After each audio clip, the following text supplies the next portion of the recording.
Okay, folks, this video is going to discuss the mystery of the red heifer. I know, I'm late again. Keeping track of this stuff is hard. Anyway, I have to warn you, if you came seeking poetry or sublime insights, I suggest you find another video. This one's going to be blunt. Only the resilient will survive. But I will tell you up front, understanding this stuff is core to an understanding of Judaism itself. So, the big question is, how does this whole heifer thing remove impurity? It is a bit weird, right? That's the question we're going to focus on. I will note, most people like to focus on the apparent paradox of the waters of purity making somebody impure, but that's actually the easy part. So, we'll get to it at the end.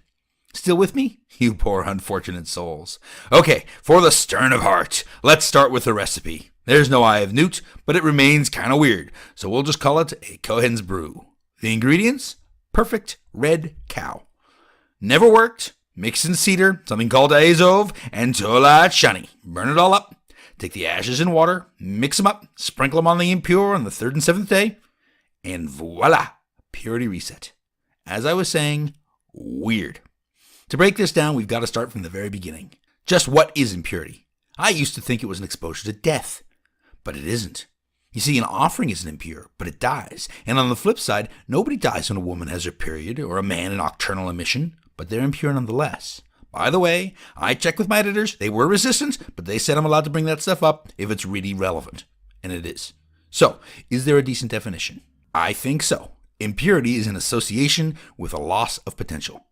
The animal which is offered realizes its potential, so it isn't impure. And the woman and the man have no exposure to death, but they have lost an opportunity for creation. That's really what you are, you see. We are potential.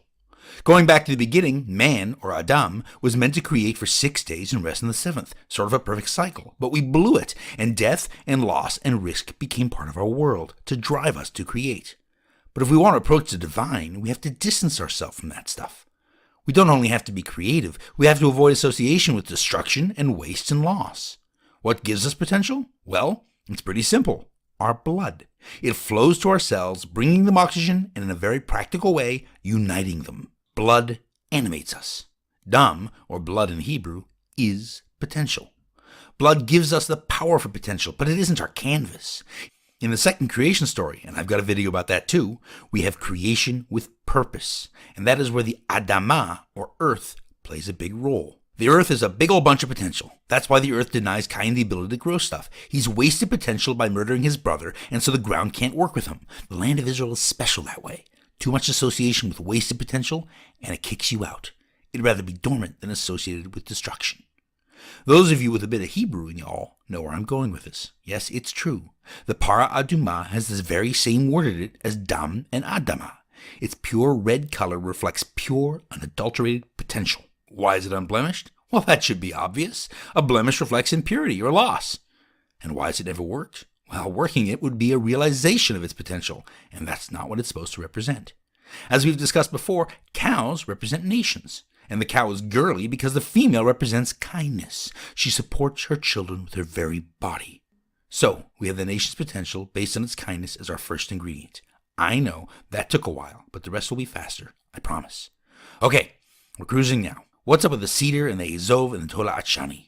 The tolat shani is simple. We've covered it before in my video on the Kohen's clothes. It's connected to the manna and to trust in God, so we've mixed in a bit of divine trust. What about the cedar and the azov? They're actually opposites of a sort. The cedar can be one of the oldest trees in the world, certainly the oldest near Israel. They can be thousands of years old. It represents the past and solid roots. There are all sorts of poetical associations with righteousness here and there. Check out a few psalms for that. But, as I warned you at the beginning, we'll be avoiding all the poetical stuff here.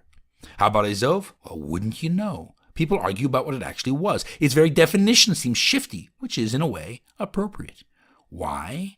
Well, just as Adom seems to capture another aspect of Dam, Azov seems to capture another aspect of Zov. All the Zov or Zob, the V and the B are the same letter in Hebrew, imply the same thing, a process of change. Israel is a land of Zavat Chalav U'Devash, flowing milk and honey.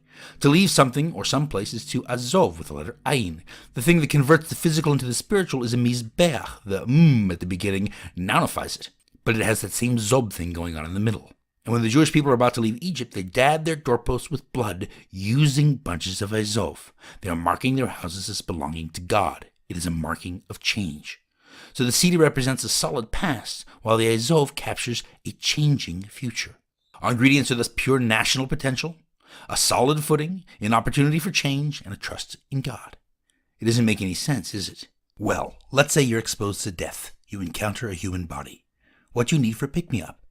You'll need a dose of potential. It is perhaps the very reason funerals can be seen as an aphrodisiac. Some people counteract death with an act of creation. But don't take my word for it. Google it. Where do you get the dose of potential? The red heifer provides it on a whopping spiritual scale and in a national context. Next, if you're going through this in a Jewish context, you'll need to realize you're a continuation of a long past. The cedar symbolizes this. You'll also need to realize you can matter and impact the future. This is provided by the azov. Finally, you'll need trust in God, and that is where the To'elat Shani comes in. These are our raw ingredients. Why do we burn them? I think it's practical. Ashes don't rot. And why do we mix them with water? On a very basic biological level, water can remove toxins from cells and bring in nutrients. It is not only a physical refresher, it represents a chance for spiritual refreshment, and that's what a mikveh does. Why do we splatter the impure with this water on the third and seventh day? The third day was the first day life was created, and the seventh day gave purpose to that life. With the azov as a sprinkling tool, the water affects a change, refreshing both the physical and spiritual aspects of a person and bringing him back to a state of purity. The whole process is a reset. Perhaps this is why the waters of the Parah Adumah are called the water of Nidah. Just as Nidah, or a woman's period, resets her body's potential for reproduction, this process resets a person's potential, but in a much broader sense.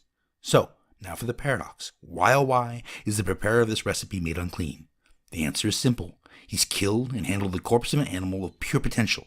It is being used to correct for a loss of potential in others, but its own potential is not maximized. These actions and exposures to loss make the preparer unclean. The message for today: maximize your life and distance yourself from destruction. Have a great week.